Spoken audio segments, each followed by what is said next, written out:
দেখতে পাচ্ছেন চট্টগ্রাম মেডিকেলে যে ওয়ার্ডের সামনে আমি আছি এই ওয়ার্ডটি ডেঙ্গুর জন্য আলাদা করে করা হয়েছে। চট্টগ্রাম মেডিকেলের যে ওয়ার্ডে সেখানে ভেতরে প্রবেশ করা কিন্তু অনুমতির ব্যাপার থাকে, তবে মেডিকেল কর্তৃপক্ষ এখনো আমরা অনুমতি পাইনি, তার কারণে কিন্তু আমরা ভেতরে প্রবেশ করতে পারিনি। তবে বাইরে থেকে কিন্তু দেখানোর চেষ্টা করছি এখনো পর্যন্ত ডেঙ্গু আক্রান্ত রোগীর সংখ্যা কম না। তো কেউ সুস্থ হয়ে বাড়ি ফিরছেন, আবার কেউ আবার নতুন করে আক্রান্ত হয়ে এখানে ভর্তি হচ্ছে। চট্টগ্রাম মেডিকেল বলতে চট্টগ্রাম জেলার মধ্যে সবচেয়ে বড়, চট্টগ্রাম বিভাগের মধ্যে সবচেয়ে বড় সরকারি হসপিটাল। তার কারণে প্রত্যন্ত অঞ্চল থেকে কম খরচের জন্য নিম্ন আয়ের করছেন। তো আমরা চট্টগ্রাম মেডিকেলে প্রতিদিনই কিন্তু কয়েকজন করে ভর্তি হচ্ছে, এর আগে আরো বেশি ভর্তি হতো, তবে কিছুটা কমেছে বলে আমাদেরকে জানিয়েছেন চিকিৎসকরা। তারা বলছেন ডেঙ্গু আক্রান্তের চাপ কিছুটা কম হচ্ছে, তবে বিভিন্ন জায়গায় মশক আক্রান্তের রোগীর চাপ কিছুটা কম হচ্ছে, তবে বিভিন্ন জায়গায় মশক নিধন কার্যক্রম চালানো হচ্ছে। চট্টগ্রাম সিটি কর্পোরেশনের পক্ষ থেকে যেমনটা চালানো হচ্ছে তেমনিভাবে উপজেলা পর্যায়েও কিন্তু চালানো হচ্ছে, তার কারণে কিছুটা কমেছে বলে আমাদেরকে জানিয়েছেন। আবার আক্রান্ত এখনো হচ্ছে। এই ছিল আমার এখনকার সর্বশেষ।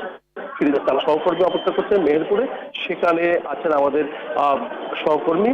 আমরা সরাসরি যাচ্ছি তার কাছে, আমরা একটু জানবো সেখানে ডেঙ্গুর অবস্থা কেমন।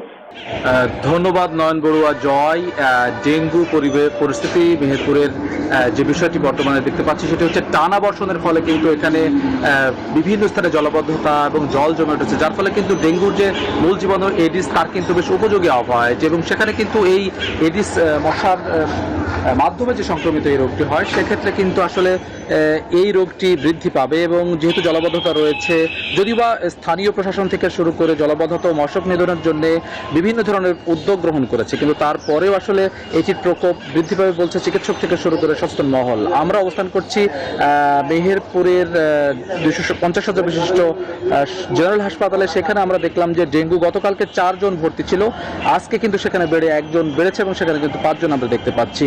শুধু ডেঙ্গুর নয়, ডেঙ্গুর ক্ষেত্রে চিকিৎসকরা যে পরামর্শ দিচ্ছে, এখানে যে আরেকটা বিষয় হচ্ছে সেটা হলো যে যদি গায়ে ব্যথা হয় বা জ্বর দেখা দেয় দ্রুত গ্রাম্য ডাক্তারকে না দেখিয়ে বিশেষজ্ঞ চিকিৎসকের পরামর্শ নিতে হবে, যাতে এই রোগটির প্রকোপ বৃদ্ধি না পায়। অপরপক্ষে এই হাসপাতালে শুধু ডেঙ্গু নয়, অর্থাৎ এই জেলাতে শুধু ডেঙ্গু নয়, হামের প্রকোপও কিন্তু আমরা বৃদ্ধির লক্ষণ দেখছি। কারণ আমরা 3টি উপজেলা স্বাস্থ্য কমপ্লেক্স এবং এই সদর হাসপাতাল ঘুরে দেখেছি, গতকালকে পর্যন্ত এই হাসপাতালে 2 জন ব্যক্তি হামে আক্রান্ত ছিল, সেখানে কিন্তু আজকে 3 জন হয়েছে। সব মিলিয়ে গত মার্চ থেকে হামের যে প্রাদুর্ভাব হয়েছিল সেখানে কিন্তু মেহেরপুরের এই পশ্চিমের ছোট্ট জেলাও কিন্তু আসলে বাদ যায়নি। সব মিলিয়ে এই পরিস্থিতি ও হামের মোকাবেলার ক্ষেত্রে চিকিৎসক থেকে শুরু করে স্থানীয় প্রশাসন ব্যাপকভাবে কাজ করছে।